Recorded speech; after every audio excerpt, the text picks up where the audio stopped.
You are listening to Packers Talk Radio Network. PackersTalk.com. This Green Bay Packers podcast is brought to you by Mayfield Sports Marketing, our official sports marketing agent for player appearances. To book a Packers player for your next event, go to PackersTalk.com and click on Player Appearances. Are you looking for some signed Packer memorabilia? Look no further than Waukesha Sports Card. If the Green Bay Packer can sign it, Waukesha Sports Cards has it. Check our website for upcoming Packer player and legend signings. Go to WaukeshaSportsCards.com. A lot of times it feels like he's just like, things are going wrong, teammates are fighting each other, where's Rodgers? He's just sitting on the sidelines. There's a little Jay Cutler to him this year. Oh, more than a little Jay Cutler to him this year. Oh, boy. We have seen big plays from Aaron Rodgers. Aaron Rodgers. 319. I'm at your service. All season long. Fast tempo. We got to bring some energy, some life in the crowd. Mega Donuts Podcast. We got to get this thing amped up. With them great guys, Chris and Adam. Even Aaron likes them. Are you kidding me? I love them.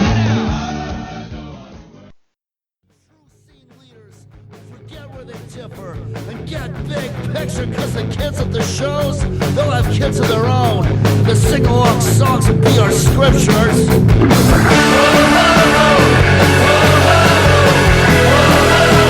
gotta stay positive. We gotta stay positive. We gotta stay positive.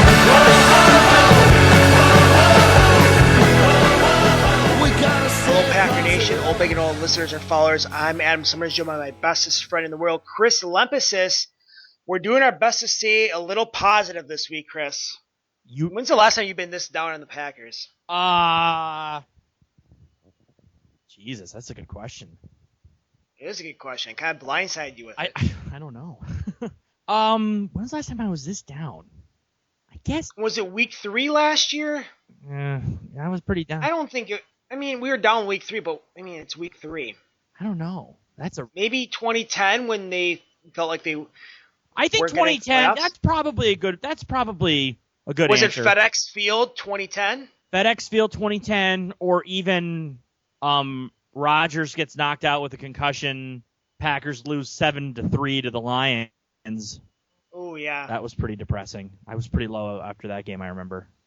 But those had circumstances. I mean, even 2 years ago when Rodgers broke his collarbone, it was injuries or a concussion to Rodgers. Like, it was reasons why this team, we had a built-in excuse. This time around, though, number 12 is pretty healthy. You know what? I mean, I know he's on the injury report this week, but he's fine. You know what it might be? I'm thinking maybe Tampa Bay in 2009, losing to a winless Buccaneers team in Josh Freeman's first career start. Yeah, that could be it. That game was bad. Oof. I remember we watched that at your house, and we were like, by the fourth quarter, you were looking up mock drafts. You were like, well, I don't know who the Packers are going to take in the 2010 draft, but this season's over. Yep, pretty much. That was dark. I remember talking to my brother after the game. I was so depressed because I couldn't believe they lost to a winless team.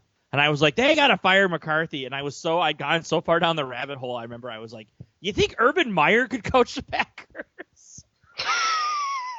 My brother's like, holy shit, Urban Meyer, where'd that come from? I'm like, I don't know. Then a year later, they won the Super Bowl, so. Yeah. So that might be the last time I was just down because, in 2009, obviously they hadn't won the Super Bowl yet, and we didn't quite know what we had in Rodgers. We thought he was pretty good, but we weren't sure, and that's probably the best answer I can come up with, where the last time I was just down about the long-term prospects. What, 6 years ago? But I actually think I might feel lower right now. I don't know. I would agree with that because 6 years ago, you didn't really know what the Packers were going to be. 6 years ago, in 2009, they did not have Super Bowl aspirations. Yeah, not yet. This year they did, though. This year they did, and I just can't shake. By the way, if you're wondering if we're going to talk about the Lions game, we're not. It happened. We all experienced it. Let's just move on. I just can't shake this feeling that everything with this franchise is stale. You know, not just Mike, but he's the top of my concerns. I just feel like his whole thing is getting stale. Dom's thing has been stale forever, so that's nothing new. But yeah, everyone can jump off if they haven't already. There should never have been a Don Caber's bandwagon revival tour. I know.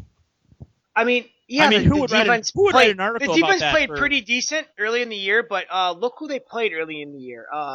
Jay Cutler, Alex Smith, Colin Kaepernick. Yeah, any defense is gonna make those. Any defense is gonna look good against those quarterbacks. You know, I was just gonna say I was gonna give myself shit for writing the TMJ article praising the defense back in like early October. You should give yourself. But shit. you know what though? The thing is, I ended that article by saying a lot of people are not jumping on the bandwagon yet because they haven't played any great quarterbacks. I said after they play St. Louis this week, it goes Phillip Rivers, Peyton Manning, Cam Newton. If they can pass those 3 tests, then there shouldn't be any doubters left. So I gave myself a tiny little bit of wiggle room, as it turns out, just enough to wiggle my way out of saying that this was a potentially great defense because they had those 3 tests in a row and they went flunk, flunk, flunk.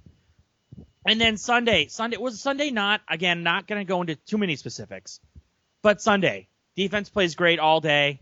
4th quarter, come on guys, get one more stop. And they folded. Completely folded. It was depressing. I'll give you a little backstory, listeners, that I missed the first half of the game. I didn't miss it. I was listening to it. Thank God for technology these days. This is how far I go to listen to this shitty game of the Packers. A noon start against the Lions. So I'm traveling for work. I get a buddy's NFL Game Pass account to listen to the radio broadcast. I buy the $16 Wi-Fi in Delta, which kept on crashing throughout the flight. Shocking that airline Wi-Fi would be unstable, I should say. So I listened to the whole first half on either my laptop or my phone on the airline. Listen to Wayne and Larry. Actually is an upgrade over Buck and Aikman, so I win there. Oh, you mean Yeah, you didn't miss much. Buck was even worse than usual on Sunday. He kept over and over many 25 years, whatever it was. He must have mentioned it at least 7 or 8 times during the game. I believe it. At least like 3 or 4 times. He just kept hammering it over and over, just to the point where you could tell he was gleefully hoping that the Lions would win. So, and I texted you because I was able to use iMessages in the plane that it's been a while since I've primarily just listened to Wayne and Larry. Right. And it was a treat. It was a treat. They're very good. And then halftime hit, my plane landed, and I'm like, okay, maybe I'll catch a 4th quarterback hotel. I go get my baggage from the carousel, and lo and behold, they have a TV. And I'm in Miami this week. They have actually 2 TVs at the carousel. They have the Dolphins and Eagles, I believe, and they have TV. They have the Packers and Lions. I'm like, holy cow! I'm waiting for my luggage. I can watch this debacle. And it was right when Abdullah returned the kick to open the second half. Oh my God! And I'm just swearing in the luggage carousel. and people are kind of like looking at me, and then all of a sudden I turn around and there's a guy in a Wisconsin Badgers baseball cap who just gives me like a solidarity nod, like fuck this. This team is bad. There's the first F-bomb This team of the game. stinks. Yeah. And then I get to the hotel, and I throw my luggage in the hotel room, and they have the ticket down in the bar. So I didn't have to go find a sports bar. Do they have sound on the game? No, because they had sound for the Dolphins game playing at the same time. So I'm relegated to this little TV. Not little, it's a 40-inch TV, but like in this little, like the corner of the little bar lobby hotel by myself. No sound. And there's this couple behind me from Belleville, Wisconsin. There you go. I wanted to tell this because I don't know where Belleville is. Apparently it's by New Glarus, which is, northwest of Madison area. So there's Packer fans everywhere is what I'm trying to say. There really are. I'm wearing a Packers t-shirt, and I'm getting all amped up for the game. And this guy's just like making comments about how crappy the Packers are playing. And he's like, "Are you from Wisconsin?" I'm like, "Yeah." And we, exchanged pleasantries. And I'm like, "Holy crap! You're from some small town Wisconsin. We're at some random hotel in Miami on a Sunday afternoon, and we're the only 2 watching this game." Right. It's crazy. And thank God for my lovely server. who understood what was going on, who just kind of gave my space, and she got an extra tip for that too. She was like, all she would ask me is like, "Do you want another one?" I'm like, "Yes," and she wouldn't bug me after that. She just placed it there. She understood, so she earned herself a couple extra bucks for that. She gave me my space. Sweetheart, if the other team has more than Green Bay on the score, keep the drinks coming and don't say nothing. So that's where I saw the debacle was, in some random bar hotel. It's crazy. In Miami. Unfold. Packer fans are everywhere. We really are. Yeah. It never ceases to amaze me. There was someone in the luggage carousel, and there was someone in my hotel. It's crazy. And then I take the elevator up to my room after the game, and there's a couple of Patriots fans going down. And some guy's like, "What happened there?" I'm like, I don't fucking know. That's two F-bombs. How would sorry. I know? I ain't bleeping any F-bombs out I'm in a hotel room. If it's a little echoey, sorry. No, he's not. I'm looking out Sounds good. right now. I'm on the road. This is how dedicated we are to our podcast. I'm looking out at South Beach right now. Our dedication never never wanes. For all you people are going to experience Snowmageddon while you're listening to this in the next couple days, if you are unable to bury your house out of snow and plug in your headphones to listen to this podcast, because I hear Ice Age is coming. It's bad. It might be bad. It's currently 79 degrees right now at 11 o'clock at night in Miami. Suck it. But don't you worry? Aren't you worried? Or I should say, do you have worry that everything is just stale? Yes, and I don't know how to fix it because I don't. And that's the thing I'm worried about. I don't know if you can fix it. Not with how stubborn McCarthy is. I mean, you hear it this week. He's like, I don't think we need to change much. Stay the course. Keep doing what we're doing. Be more fundamentally sound. It's like, don't chase the game. It's like all this. It just feels like it's like the same stuff. Oh, and it just feels like, I don't know. I'm starting to worry if the players are kind of starting to tune Mike out a little bit. I think you're right. It has become stale. And I'm contradicting myself because I think the only way to get out of the staleness is have Mike take over the operation. Which is crazy as it sounds because Mike's become stale as head coach, but well, he says he spent most of his time this week with the offense. But with Clement and Bennett, that experiment didn't work. And I've been thinking about this all day. Is Mike was maybe he's succumbed to the pressure of all the fans, media, other coaches, Thompson, of that he should relinquish play calling after how last season ended. Yep. And rightfully so. But was Mike one of the worst play callers in the league? No. I mean, this offense was, for more times than not, was still a top 5 offense. No. It had its moments where he cost the team a game, but then it also something new. Also, look at the Patriots game last year. Mike was one step ahead of the great Bill Belichick all day. So that's how stale this team has become. I think the only way to get how it's currently constructed, the only way to break through the staleness is have Mike take over the operation again. Because, see, that's the thing that worries me, and that's the thing that really worries me about this, is that things feel more stale than ever. And wasn't the whole purpose of Mike relinquishing play-calling duties and going from a micro-focus to a macro-focus, wasn't the whole point of that to sort of freshen things up and give, like, a new perspective? Like, Mike could really put his perspective on the defense, and Mike could really be there in the special teams meetings, and it just worries me that, like, that move was made to sort of inject, I don't know what you... Inject a little life. Yeah, inject some new life into this franchise and this team. And that's what it was made. And things feel more stale than ever, despite that. It didn't work. Right. It failed. It didn't work. And I know one of the reasons why they did all this, because there was rumors that Edgar Bennett was going to leave for another team to be the offense coordinator. Like, he was an up-and-coming coordinator candidate. You know what? Another team wants Edgar Bennett right now. I know he's beloved in Packer Nation for all of his contributions in the mid-'90s. You can have him as your offense coordinator. Yeah, I agree. Honestly. I mean, I agree that Bennett is over his head right now. Clementson over his head. Rodgers can't call every play. He's not Manning. It's not a bad thing. Mike needs to take over this operation. Well, which is funny because that's exactly what we said didn't need to happen last week. But I'm with you. I think now is probably the time. It's the only way out. I don't think. Yeah. Well, because you can't just keep doing what you're doing. It's not working. For the only options they have right now, it's the best option. I mean, which is sad as it sounds because of how last season ended. Yeah, I agree.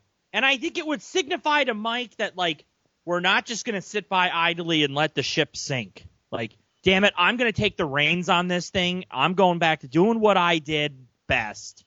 We're going to try to get this thing back to where it was last year. You know what? Some micromanaging right now will do this team a hell of a lot of good. Yeah, I agree. Because they don't have a running game right now.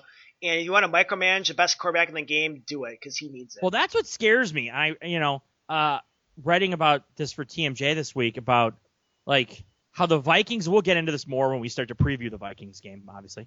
But, like, the whole purpose of the whole angle of my story is that the Vikings have this very sound identity right now. They know who they are. We play defense and we run the football. That's who we are.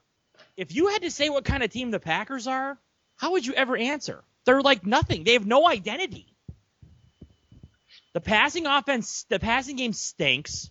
The running game is terrible. The offensive line is not good. Defensively, they're lost. It's lost. It's about what it always is. And you can't be a team built around special teams because this isn't college football.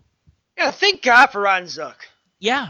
I mean, so it's like they have no identity. And it's like maybe that's the way to find the identity is Mike just grabbing the reins and going, I'm calling these plays. We're doing what we did last year. Everybody get the hell out of my way.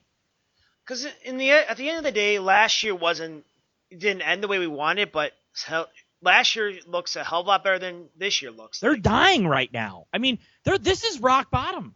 You want to know how rock bottom this is? So I'm on ESPN.com tonight. You know, on the right-hand side where they have, like, instant tweets and stats and random stuff going on, right?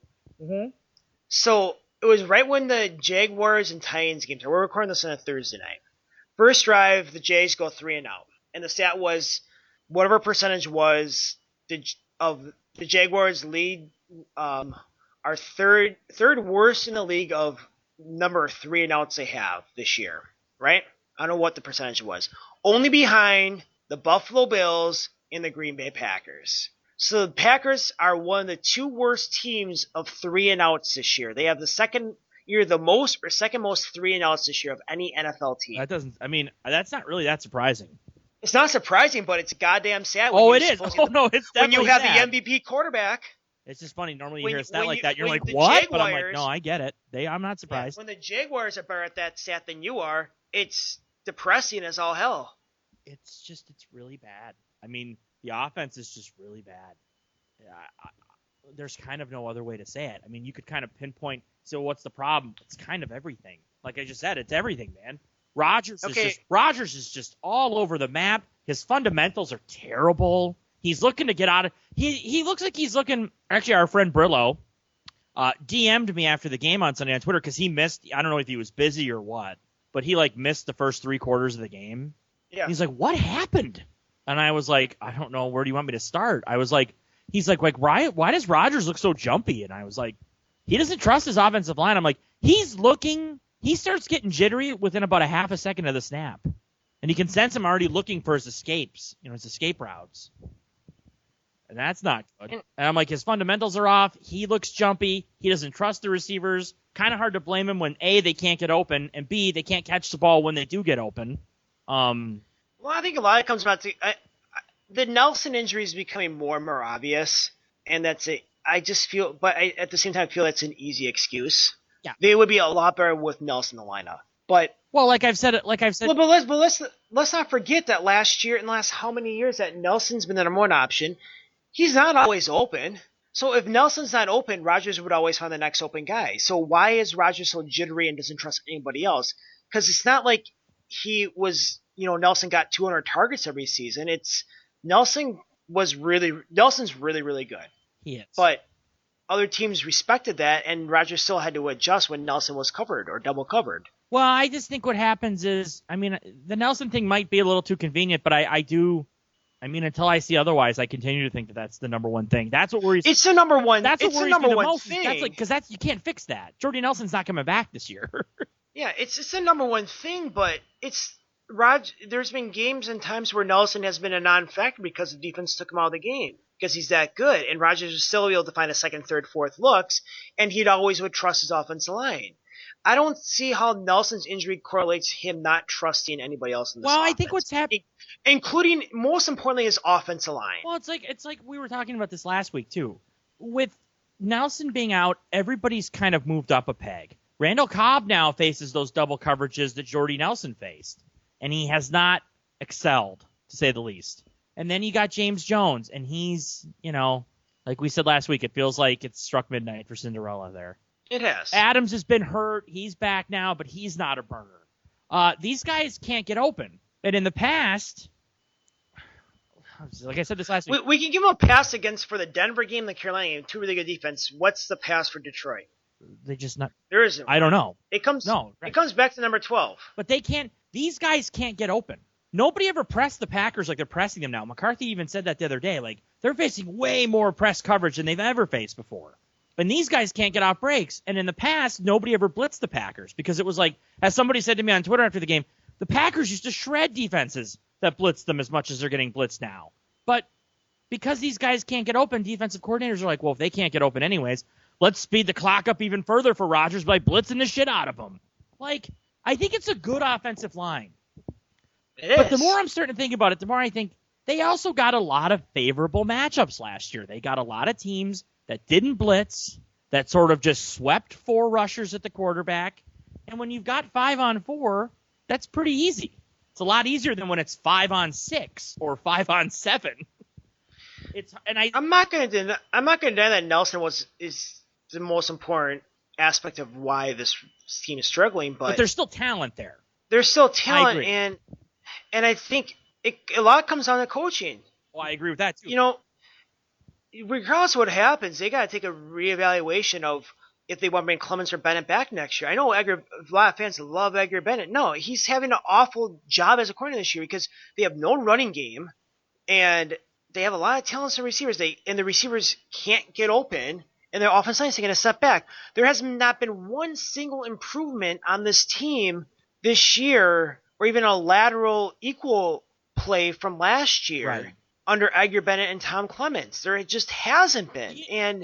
And yeah, the Nelson injury hurts a ton, but it seems like they didn't prepare for the worst. Like, what, as an NFL coaching staff, you have to prepare. What if this guy goes down? What's our backup plan? It's like Nelson goes down and we don't have a backup plan. Well, you know what I think is happening too? I've noticed this more and more, and it really hit home for me on Sunday. This is an incredibly simplistic offense. You talk about it falling on the coaching staff, and you're right. It's a very simple scheme. It's not, you know what I mean? There's like, when do you ever see bunch formations or men moving in motion or crossing routes or these sort of pseudo pick plays that the Patriots run to perfection? When do you see any of that with this team? You don't. It's like Jordy Nelson went down and Mike was like, because Mike is super confident, Mike was like, well, we're just going to run the same offense we've always run and it'll work. But it's not working. There's still talent, but you have to adjust this to fit your talent, right? Exactly. And they're not doing it. It's like, we're going to run the same simple offense that we've always run. Don't worry, everybody. It'll work. That's where I think it's like they could have helped things in the wake of not having Nelson, but they just refuse to. There's just no creativity. I mean, having Randall Cobb line up in the backfield, it's like, okay, guys, that's dead. Teams have figured that out now. You got to try something else. That's like their one big wrinkle. It's like, well, we'll line Cobb up in the backfield, and every time you do it, it gets nothing now. You look at Carolina, and they lost their big play receiver in Kelvin Benjamin the exact same time Nelson went down. You can say Nelson's better receiver than Benjamin, but they're both big-bodied touchdown machines. Right. And Carolina's 9-0 and rolling because they adjusted their offense, and they have a lot worse talent and offense than the Packers do. They adjusted it. They said, all right. They have Ted Ginn Jr. and Jericho Cotchery. Right. They adjusted it. They said, now, instead of Kelvin Benjamin being the go-to guy, we're going to design this offense around Greg Olsen, the passing game. And when we run the ball, maybe we didn't rely on Jonathan Stewart as much as we could have last year. We're going to fix that. We're going to make him more of a factor now. Like you said, they made adjustments. The Packers, because they're so convinced, they're so goddamn stubborn that they just think what they do works no matter what. And it doesn't. It just doesn't. Do you think there's other stuff going on with Rodgers right now, though? Let's just segue into that. Let's get into it. Okay, so Rob... Chris has some inside information. This is maybe one we should have led with. I don't know about leading with this. I don't know if we're going to lead with this. Hopefully there's enough people listening still, but this is gonna be one of the more groundbreaking Old Big Don't episodes ever. Well, we got some scoopage, that's for sure. We've got scoops in the past, and we've acted on a few of them. We have. One we never acted on, which still regrets me to the day of our website, but this one we're going to act on. This one we are going to act on. Chris Lempesis, floor is yours. Jeez, oh boy. Okay, so Rob Demovsky, if you don't know, you probably do. ESPN Packers beat guy. Sorry about that. My phone just went off. Not a scoop. My sister. Anyhow, so all right. So he wrote this story the other day. 5 things that might be wrong with Aaron Rodgers. Yep. And it was like injuries, fundamentals, blah. And the number 5 was, I think it was initially titled Love Life, and then he switched it to personal / off-field issues. And he didn't, I didn't think he really hammered on Olivia Munn. He was just saying, like, a longtime agent told him that, like, if a guy's play, dips suddenly, personal issues could be the reason why. And he was like, well, Olivia Munn was spotted at Lambeau Field on Sunday by fans, so all signs point to them still being together, but you never know. It could be something like that. And Packer fans, as they're so good at on Twitter, formed a lynch mob. Of course. And have been trying to ruin Rob Demovsky's life for the last day now, I guess. With Olivia Munn getting into the act, and people were writing articles on Cheesehead TV that were just, like, embarrassing, hammering on Demovsky. And it was like, how do I say? Well, basically, we can tell you from multiple sources, Demovsky didn't just write that to throw shit on the wall. No, there's some shit going on with 12. And the fact that Olivia Munn felt the need to go on Twitter and take a shot at Demovsky, just remember the phrase, thou doth protest too much, because that's what's going on here. I think she knows. I don't know how much. Do we want to go into super specifics on this? I think we should, because let's just preface this is that over the years, a lot of Packer fans, when Rodgers has bad games, like, oh, blame Olivia Munn, he's dating the superstar. Like, his head's more concerned about his love life than football, and they're just jealous because he's dating a model or an actress, whatever. Right. It wasn't like, yeah, so a guy can have a relationship outside of football. However, in this case, all the hatred and jealousy and ill will to Olivia Munn could be warranted. Yeah, she's certainly not an angel. Let's put it that way. No. Let's put it that way. Based on the information we've heard, again, from multiple sources, this isn't just like one person. We've had a couple different people tell us this. Yeah, she's goddamn succubus. I mean, that's kind of the way that it's leaning towards. Yeah, it's, and I do think sometimes women get blamed too much. I mean, I think that does happen. But in this case, like, everybody's like, oh, but it's misogynistic to say that. And it's like, well, if you knew what we knew or have learned, I mean, she's doing things that are having an effect on his life. I don't know how much. I don't know how deep. Like I keep saying, I don't know how, because we've heard specific stories and it's stuff that ties in. I mean, these guys aren't robots. Like, if you're not playing well, if you're having issues in your personal life, a lot of times that carries over to the field. Like, I don't understand why this is so hard for Packer fans to grasp this idea that, like, well, that has nothing to do with his relationship. Really? You never had problems with your boyfriend or girlfriend or husband or wife and it affected you at work? Or shit was going on that side of your life that affected your work? Really? That never happens ever? Because I do think it's happening here. I don't think it's the entire story. We talked about the offensive issues; those play a big part. But I do think the stuff that's going on with Olivia Munn is playing some sort of part. I do. And if a guy was to be dating a girl who, let's just say hypothetically, wink, wink, was to sort of drive a wedge between him and his family to the point where he, again, hypothetically, again, wink, wink, wink, wink, hasn't spoken to his family in months, most of his family anyways.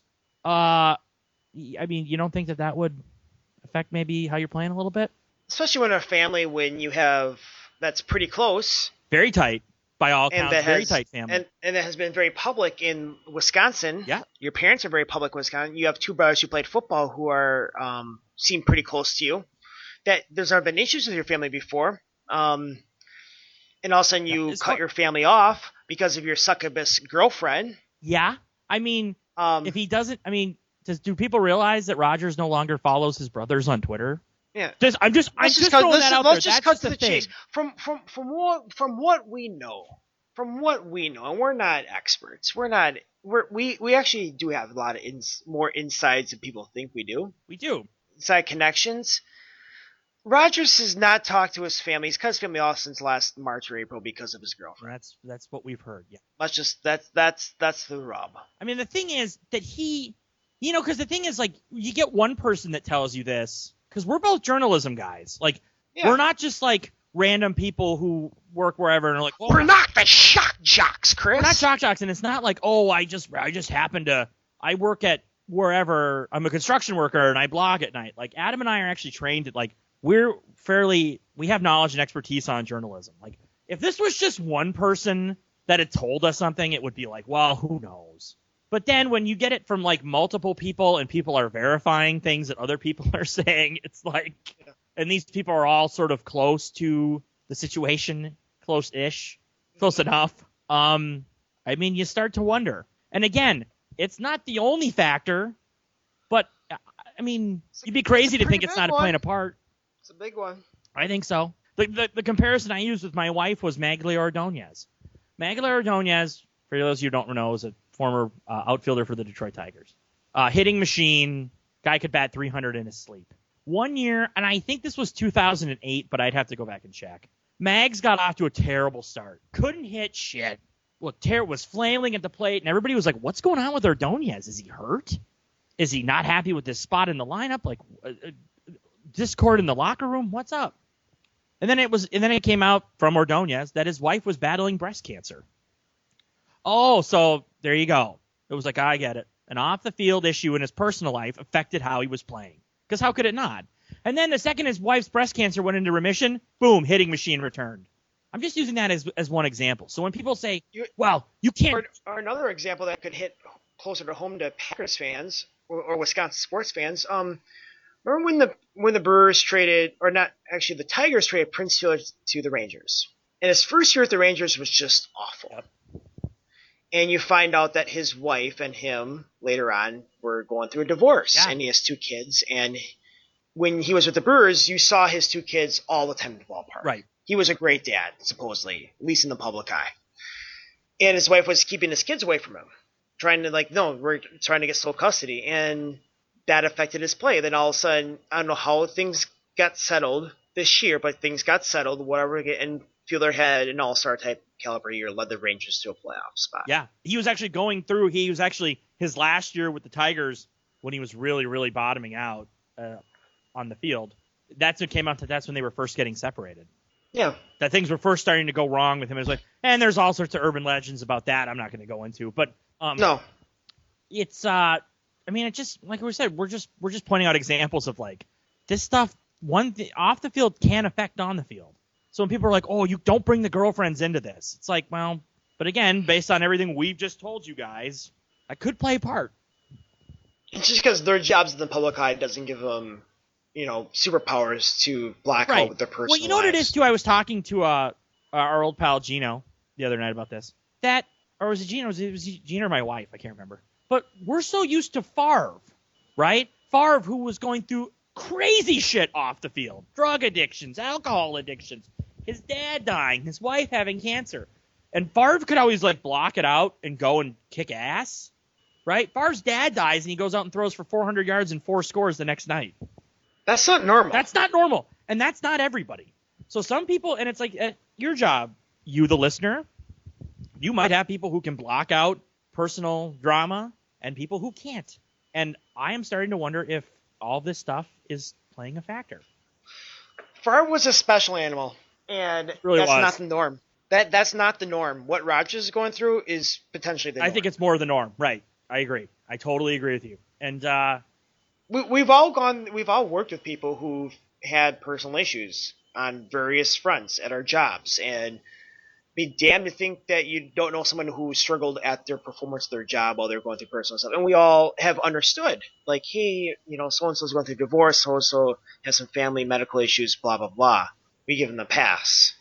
And it makes I'm not saying we have to give Rodgers a pass, but from what we know, from what you and I know, is that there's some serious shit going on with Rodgers' personal life right now. There really is. And I just think, think about how, and if you think about it, think about how he's been on the field. Have you noticed, have you found yourself saying to yourself or your buddies that you watch the game with, he just doesn't seem that into it this year.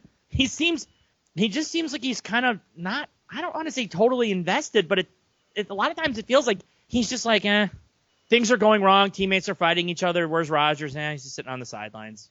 There's a little Jay Cutler to him this year. Oh, more than a little Jay Cutler to him this year. And I just think, that's not normally how Rodgers is. He just, I don't know. And I was thinking, he doesn't seem that into it.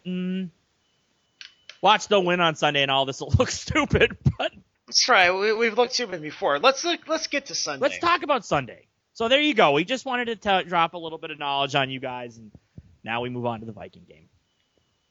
I can't wait to get an angry tweet from Olivia Munn. It's going to be awesome. Would Olivia Munn actually listen to our podcast? Probably not. I don't know if anybody listens to this goddamn thing. No one ever. We get one response a week. It's like, great show, guys. I'm like, well, that's one guy that listened. Spread's even on this game right now, Chris. Oh, dead even. I can't imagine what the Packers have done to earn that. I can't either. You think the Vikings at least get a point or two at home? You would think. I don't feel good about Sunday. I don't. Let me toss a little positivity your way. Yes. The Vikings had their best win of the year last week on the road against the Raiders. And that's the honest God truth. They have beaten a lot of soft teams this year. Have. They've scraped by a lot of soft teams this year. I'm not comparing them to the Packers right now. I'm just saying their 7-2 record right now might be a little inflated. They play from the rest of the way out. They play two teams with losing records. One against the Bears, who actually look somewhat competent now, and then one against the Seahawks, which we know are going to be playing for their playoff lives the rest of the season. They have 2 games against the Packers, 2 games on the road against the 2 playoff-bound teams in the Falcons and the Cardinals, a game against the Giants, which are leading the NFC North, or NFC East right now. So I'm not saying the Vikings haven't played anybody. As of a couple weeks ago, I think they had the highest winning percentage of remaining opponents. They still might. And they probably still do. Yeah, absolutely. Not to discredit anything the Vikings have done. No. They took care of business. After losing that debacle week 1 against San Francisco, they've gone 7-1. Only loss was on the road to Denver, which we also lost it on the road to Denver, so that's not a bad loss. But it's not like they've been the New England Patriots or anything like that. No. The thing that scares me, you're right, because they haven't really beaten. The thing that worries me the most about the Vikings is they're kind of the exact team that gives Green Bay trouble, even if the Packers are good. They're an old school teams give Green Bay trouble. They're the St. Louis Rams, but probably better. Right, or like the Seahawks or the Bills late last year. These kind of old school teams that play on this, passing the ball is not that important to us. We're going to play really good defense. We have a fast, physical, disciplined defense that'll get after you. And offensively, we just want to run the football. These teams with this old school punch you in the mouth approach give the Packers trouble even when the Packers are playing well. Yeah. And they're not playing well, they're playing terribly right now. So facing a team like this, it's not ideal. No, on the road, Pearson leads the NFL in rushing now too. So. Oh yeah, he's 200. I didn't realize this until I was doing research for my story. He's 227 yards ahead of Chris Johnson. This is like a boat race at this point. According to Ben Gessling of ESPN, he is ahead of his pace from 2010, or was it 2011? 2011 or 2012. Yeah, when he won the MVP. 2012, when he almost broke the NFL rushing yards record and won the MVP. He's a few yards ahead of his pace that year. He's having a great year. I mean, taking a year off from being your kid will give you some extra legs, but yeah, Good for him, huh? I just remember, if there's any Vikings fans listening. Good for him, huh? He really went through a lot of trouble last year. Good for him. He should get Comeback Player of the Year award. Did I tell you the story where I saw? So there's a little grocery store in my neighborhood in Minneapolis, and I went to the store on a Sunday morning once to get a few items. And there's a father and son walking out of this little market neighborhood grocery store wearing matching Adrian Peterson jerseys. I thought that was just so cute. Why would the hell would you put your kid in a Peterson jersey? Oh, I know. Wow. Yeah. And it was a new one because it had a Nike swoosh on it. Christ.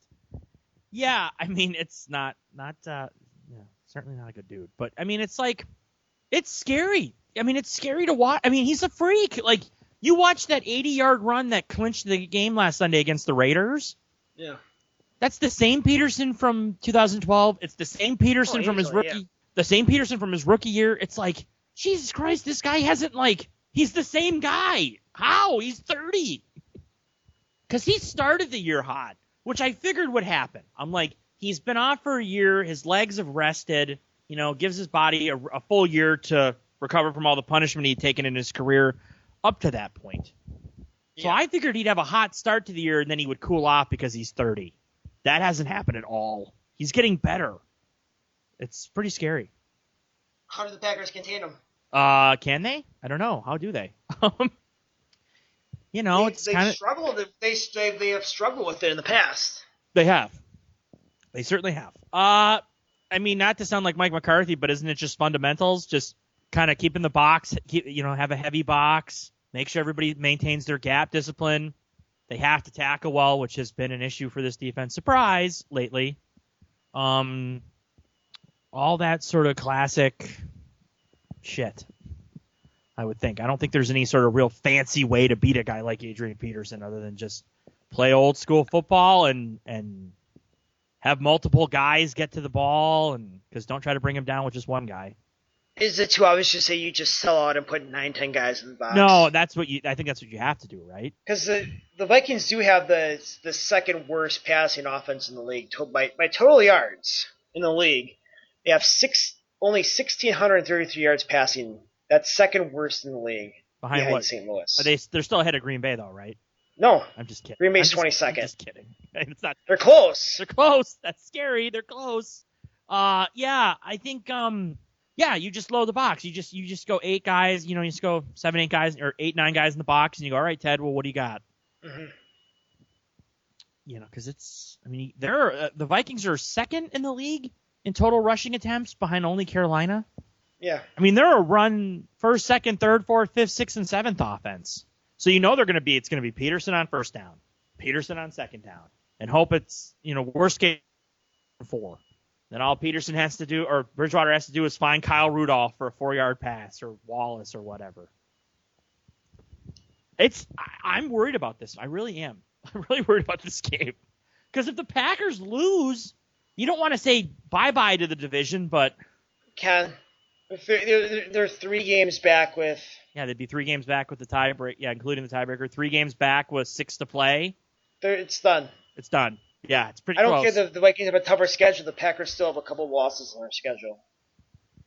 Yeah, you would have to think with Arizona, and they'll probably stumble somewhere else along the way. Packers lose this game. Best case scenario, they finish 10-6 and get a wild card, and they go to the Giants in week 1, beat them, and they go to Carolina in the second round. Yeah, that's your best case scenario. I agree. I think this is definitely one of those swing games. You look at a schedule and kind of, or not even a schedule before the season, but just 9 games in, you go, okay, well, if they win this, then they're probably a 12-win team, and if they lose, they're probably like a 10. It's like one of those sort of crossroads games or fork-in-the-road games. This is definitely one of those. Like, I agree with that. I think if they lose Sunday, they're probably a 10-win team. And that's quite a bit below what we had expected for this team coming into the season. We've already hashed over what this team has to do on offense, and we don't even have an answer for that. I'm just more concerned about this defense, and I think it's loading up against Peterson. Look at Bridgewater. He's in the likes around Marcus Mariota, Brian Hoyer, Nick Foles, Kaepernick, Josh McCown for passing yards in the league right now. Bridgewater everyone claims him as Teddy Jesus in Minneapolis. You can't talk ill will of Teddy Bridgewater because he's still only a second year, whereas this is the same fan base who threw Christian Ponder, eventually being rightfully so, under the bus after like 3 starts in his career. How Bridgewater is any different than Christian Ponder, I don't know. But Bridgewater stats this year, he has 7 touchdowns till 6 interceptions. Yeah. He's your savior, Minneapolis. He's also has an 84.6 quarterback rating, which ranks him 34th in the NFL. That's what worries me so much. That's what, like, I shouldn't say worries. That's why I'm so impressed with the Vikings. It's like they drafted Bridgewater in the first round to be the savior, and we're more than a year and a half in, and that has not happened yet. Yet, despite that, this team looks like one of the true up-and-coming organizations in football right now. As much as I hate them, and I hate them, it's like everything with this team is pointing up. That's frustrating. I like looking at stats just because it makes me feel better about Sunday. If you had to poll a bunch of Vikings fans, or just NFL fans, and you had to pick one quarterback, who would you rather have, Kirk Cousins or Teddy Bridgewater? Who would I rather have? Not you, but just in general, people. Oh boy. And most, especially all Vikings fans, would say Bridgewater, right? But you might say Kirk, but yeah. Kirk Cousins has twice as many touchdown passes this year than Bridgewater. Kirk Cousins, isn't he like really good at home and terrible on the road? Something like that. Yeah, I think Bridgewater's just terrible altogether. Right. If he takes off, I'll tell you what though. Cousins has 14 touchdowns this year. Hoyer has 13 touchdowns. Bridgewater said, no, like, granted with Peterson's, can't judge by touchdowns. I'm just looking at stats, and I think it's fun. That's all I'm doing. But you can't, you know what though, if we've learned anything with the Packer defense, not to get too negative again, but look at Peyton Manning. Manning has been dog shit all year, except for one game against Green Bay. So if we've learned anything about this Packer defense, they can make even the most sorry of quarterbacks. It feels weird to say that about Peyton Manning, but that's where we are right now with him. They're making even the sorriest of quarterbacks look like all pros. So I can't even say that, like, well, we got this on lockdown. No, you can't. We can't say about anything with this team, but especially it's like, I can't be like, well, they're going to shut Teddy Bridgewater down. Are they? Because I haven't really seen that happen yet. You can get to Bridgewater. You can sack him. He has 24 sacks on the year. It's not a good offensive line, which is weird because like 6 most in the league. Well, it's a run blocking line, but yeah, that defense is loaded. I didn't even realize till I was like researching my story this week and like looking at their depth chart. Like, man, oh man, that's gonna be a problem on Sunday too. How would you like his defense? Yeah. How would you? I'm curious how would you attack this defense because they're so fast and physical, and again, they're really disciplined. They're really good against the pass. They're 15th against I think 8th against the pass and 15th against the run. But the Packers can't run the ball. So how would you attack this defense if you were coaching them? Lots of shotgun, and you put the ball in Rodgers' hand. He's going to throw 40 times on Sunday. Yeah. You make Rodgers beat this defense. They haven't faced a good quarterback all year.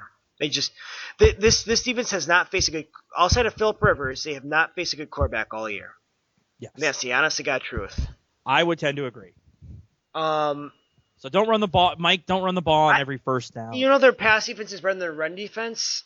Even with that front seven, really not. I mean, I don't want to really necessarily take my chances with Lacey not being 100%. I mean, they have Terrence Newman playing cornerback. Exactly. You're not gonna be able to throw on Xavier Rhodes, but I know Newman made the interception at the end of the game last week. Or towards the end of the game that set up for the Pearson long touchdown run. I mean, there was a point when I was watching that game, the late game with those two teams on Sunday, that Oakland was driving to tie up the game. Carr threw an interception in the end zone. Newman tipped it and ended up picking it off. And then, like 3 plays there, Pearson ran the 80-yard touchdown run that close to the game. But Oakland had shot to tie the game late in the fourth quarter. You can throw on Terrence Newman. Yeah, I mean, I think the Packers will be able to, if the offensive line can block it.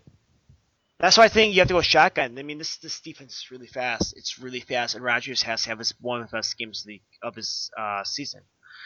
It's going to be a lot of quick throws. They're not going to throw deep. They can't throw deep anyway, so actually that might help this offense out. Like just take the deep ball of the game. Like don't even try to force it. Well, you can't do it. I think it's good that they have the emergence. You know who I'm really excited about because he made some plays on Sunday was Jared Aberdare. Everyone's favorite receiver. How many Aberdare jerseys do you think has sold in the last 2 weeks? Too many. Can we just? I'm thinking at least 10,000. People are gonna hear this and be like, "You guys are just sour ass Gopher fans." That's not true. It's the Jared Aberdare thing. Can we call this a day now? This guy, and I'm not gonna say he's made out of glass because he is made of glass. This guy can't stay healthy. He blows his knee out in camp, like the second day of camp, his rookie year. Comes back this summer, starts, he looks good. Then he suffers a concussion and he's out forever. Then he gets activated to the roster. Finally gets into a regular season game and makes some plays. Boom, takes a shot, and now he's out several weeks. Some guys just aren't built for this, and I think we have to admit that we're there with Jared Aberdare. And while he was drafted at value to special teams, he has no value to special teams. He really he's not returning kicks or punts. He's not one of the gunners on the cover teams because that's Janis. And I know we praise him every week, but goddamn is Jeff Janis good at covering He's really kicks. good on special teams. One of the beat guys, it might have been McGinn, was saying he might have a job on this team for 5 years just for that. That's the only reason why he's still on this team. Oh yeah. Let's just be real. This team does not have any room to keep guys that don't based on potential. They need guys who can produce. And the only reason why Janis is still on this team is not because of his potential in the receiving game. It's because he's fast, big, and is really, really good at punt coverage. I know people go like, well, and I got this a lot on Twitter on Sunday, like, why can't they give Janis at least a shot? Like everything is. Because he can't catch the goddamn ball. Well, it's that, and I think Rodgers. I don't think you get a lot of time to earn Aaron Rodgers' trust.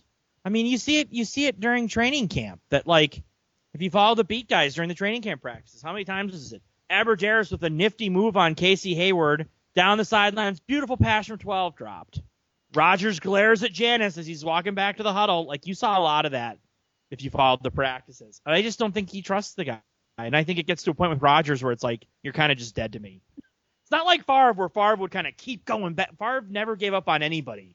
I think Rodgers gets to a certain point and he's just like, all right, I'm done with you. Next. They're not going to give Janis a shot. They're clear. If they didn't give Janis a shot by now, they're not going to. So what realistically do you think will happen on Sunday? That's a good question. I mean, you've picked the Packers to go undefeated so far this season. I picked them to lose one game. Wait, can we talk really quick, though, about the emergence of one of my favorite players on this team? Can we talk really quickly about Chunky Donald Driver, a.k.a. Justin Perillo? I'm very excited about Chunky Donald Driver. That's what I'm calling him. You're calling Chunky Donald Driver? I'm calling the roadie. The roadie? Someone said on Twitter, Bulk Hogan, which I liked. That was pretty good. I think our buddy Dave from the South Bend, now of Minneapolis, working for WCCO, he had the tweet that said, I believe it was McCoy who said Pearl looks like a guy who you stumble upon in your bar league, flag football league. Yeah. That's Pearl. That's Pearl. I love this guy. This guy may end up being just a guy, but for now, it's really funny when I don't know, I'm just tickled when he makes plays. It just cracks me up. It's like, how the hell is this guy making plays in the NFL? To the point where he's bulky. He doesn't seem to be overly athletic. Although I guess his 40 time was faster than Richard Rodgers, which might not be saying much. But no, it's not, because Richard Rodgers may be the most unathletic skill position player we have in this roster. Let's put it this way with Rich Rodgers. I'm 34. I smoke. Don't smoke, kids. It's not cool. I'm 34. I smoke, and I'm not thin. Put it that way. He might beat me in a foot race. Maybe. I'm not going to count myself out. Yeah, that says a lot. Great. He's a great red zone guy, Rodgers, but he's not going to be anything more than that. When we had I had a group text message going on with people on Wednesday, and with a couple guys in our fantasy football league, where one of the guys, Jason, who kept on saying, why are they saying Brill? He was driving home from his cabin up north, and he's like, why are they saying Brillo's name on the radio? Because Brillo, we have a guy in our fantasy football league. His name's last name's Brilowski. Brillo, yeah, so I mentioned him earlier. For his whole life since high school, since I've known him, his nickname has been Brillo, short for Brilowski. It's like, why do they keep seeing Perillo's name on the radio? And I tell them, no, it's Perillo. He's the backup tight end who's outplaying Richard Rodgers. He was showing like there's Packer fans who have no idea who this guy even is. Although it works out well because everybody can just dust off their Donald Driver jerseys and put some duct tape over the back and write Perillo, and you're all set. Is he the new Tom Crabtree? He might be. Ooh, that's good. Is everyone gonna love him? Good. He might be. We all love Tom Crabtree. I know you love him. Everyone follows him on Twitter. I mean, everything's... Well, I mean, he does follow us on Twitter. We follow he does. I don't want to disparage Tom Crabtree. We follow each other. We do. You do. I do. I have my own Twitter. Crabtree is a big... No one follows. He is a big metal fan. Yes. Perillo is kind of like the new cult hero, I think. I think he might be. We haven't had one since Crabtree, really. No, we haven't. So it's good that we're going to get one. Perillo is the cult hero that Jeff Janis was supposed to be. Yes. But won't ever become. He's a cult hero that everyone wanted Jared Abderris to be, but he won't ever become. Because Jared Abderris, much like D on It's Always Sunny in Philadelphia, has bones made of glass. Abderris is a glass cult hero. Perillo's the stone cult hero. There you go. Yeah, it's just so funny to watch him make plays. Like, and he was shown a knack to get open, and Rodgers throwing him the ball. I'm like, well, we might as well ride this as long as it's working. Like, I don't know if this is going to work after this week, but for now, I'm like, just keep throwing him the ball. At this point, who cares? Right. I'm not going to question it. I just want to get a win. Yeah. It's like the Jim Mora thing. Playoffs. I just want to win a game. Any game. Yeah, I don't care. I don't care how we win. You think they win on Sunday? Oh, shit. I've been trying to avoid this. I know you are. I've been avoiding too. I'll be honest. I really didn't want to record a podcast this week. Can I pick that they will tie? We've been down that road before. Yeah, with the Vikings. Exactly. This team just hasn't done anything to earn my faith. Like, I mean, I'm going to keep watching because I'm a fan and I'm a diehard, but like, I don't know how you can look at this game and go, I think Green Bay is going to win and this is how. I don't know. The Vikings just seem to have so much confidence, and I think they know the importance of this game because, like you were saying, they haven't beaten anybody, right? Or nobody of really great importance. They know that everything they've done up to this point means nothing if they don't beat Green Bay on Sunday. It just feels like this is the game where they're going to try to make their mark. Do you want me to actually give my prediction of what I think is going to happen? Or... Yep, it's that time. It's that time. Okay. Shit. I just don't think the Packers... It's okay. It's okay if you want to pick them to lose. All right. I am going to pick the Packers to lose, unfortunately, and here's why. I don't like anything about where this team is at. They have no sort of identity on offense. They don't have any... I don't know what's going to start clicking for this team on Sunday all of a sudden against that defense. Not that something couldn't, but I just don't see what it's going to be right now. Other than Mike taking over play calling duties, and he's already said he's not doing that. So, and defensively, I don't have any faith in this group that they can get stops when it matters most. I don't like the off-field vibe with this team. Not even just, and that's not just referencing the Rodgers stuff from earlier, but just there was some Twitter drama tonight with TJ Lang and a reporter. Like, there's just so much static around this team right now. I don't like it. And I don't think they're going to get out of the hole Sunday. I think the Vikings are going to win this game by a final of 23-17. Aren't you Nancy negative? This is only the second time I've ever done this. I picked them to lose to the Jets the year they won the Super Bowl. And they won that game. They ended up winning that game 9-0.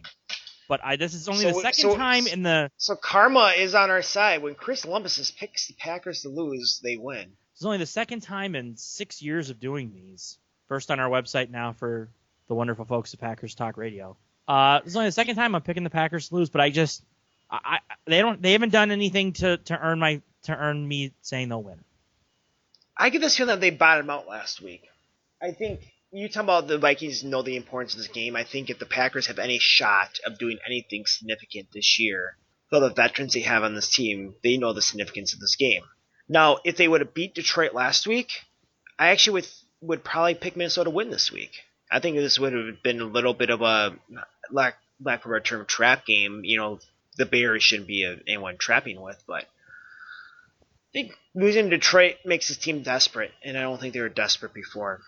I have, for no other reason, maybe I'm drinking too many mojitos this week down in South Beach. I have the Packers win this game 20-19. Oh, So we're Mason, your face. Crosby is going to kick a game-winning field goal with about 2 minutes left. They Crosby redemption tour. we flipped on this because we both picked him. Was it Carolina that I picked him to win and you picked him to lose? Yeah, I picked him to lose in Carolina. So now we're flipping. Now I'm going on the negative side and you're going on the positive. Yeah, I don't really have a good reason. Yeah. I'm scared to death of this game. And I'm glad I'm traveling this week for work, and I haven't been in the state of Minnesota since Sunday morning, that I don't want to talk to anybody. We had some friends that invited us to a big kind of Packers-Vikings party. We were going to go to. They're good people. Then after the Lions game, I texted with my wife, like, no, we're not going anywhere. We're watching this game by ourselves in our house, the lights turned off. That's what I do. Well, actually, probably have the lights turned on. They you get the point. I do. They God, I hope you're right. I'm sure there's going to be someone on Twitter that's going to be like, oh, fucking Nancy, fucking Mr. Negative over here picking them to lose. You didn't have any faith in this team. I hope I'm wrong. You picked the Packers to win every game for the last, 5 years. I know. I hope I'm wrong. I hope they win. I'll be happy as shit if they win. Yeah, Nancy Negative. Chris Lempesis just picked the Packers to go 48-0 the last. I know. I always laugh when people are like, oh, you're so fucking negative on Twitter. And I'm like, oh, really? Is that why I picked the Packers to win the Super Bowl every fucking year that we've done these podcasts? You know I'm not bleeping out these F-bombs. You what? I'm not bleeping out You're not going to bleep them out? We're going to get an adult. Al's going to be pissed. We're going to get an adult rating. That's all right. We're going to get the NC-17 of Block Talk Radio. We can join Jesse Spano. Oh, just Showgirls reference. Very good. Very good.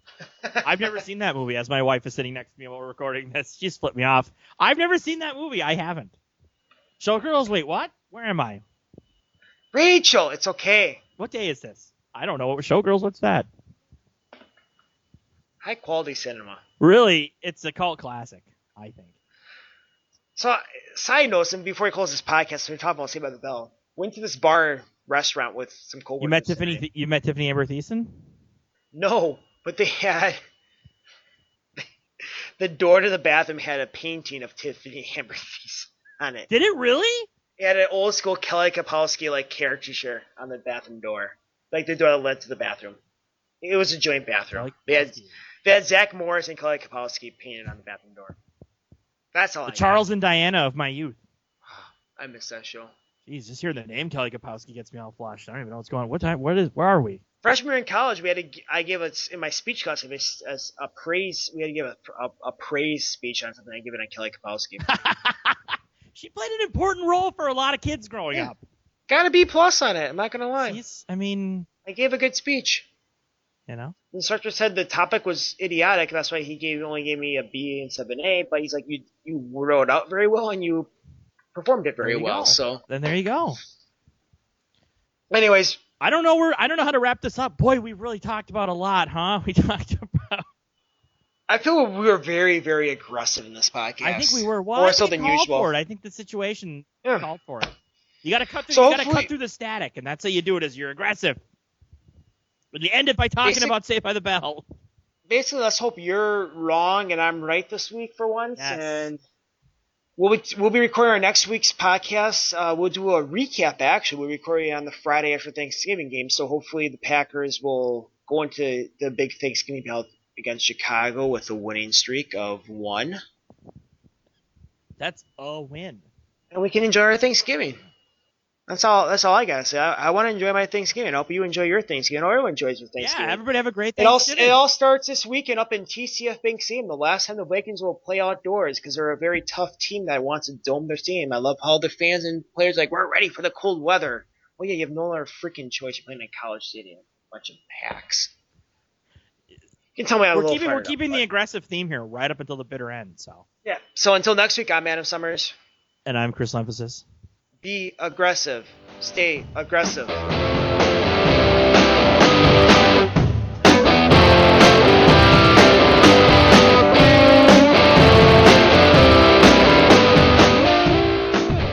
This Green Bay Packers podcast is brought to you by Mayfield Sports Marketing, our official sports marketing agent for player appearances. To book a Packers player for your next event, go to PackersTalk.com and click on Player Appearances. Are you looking for some signed Packer memorabilia? Look no further than Waukesha Sports Cards. If the Green Bay Packer can sign it, Waukesha Sports Cards has it. Check our website for upcoming Packer player and legend signings. Go to WaukeshaSportsCards.com.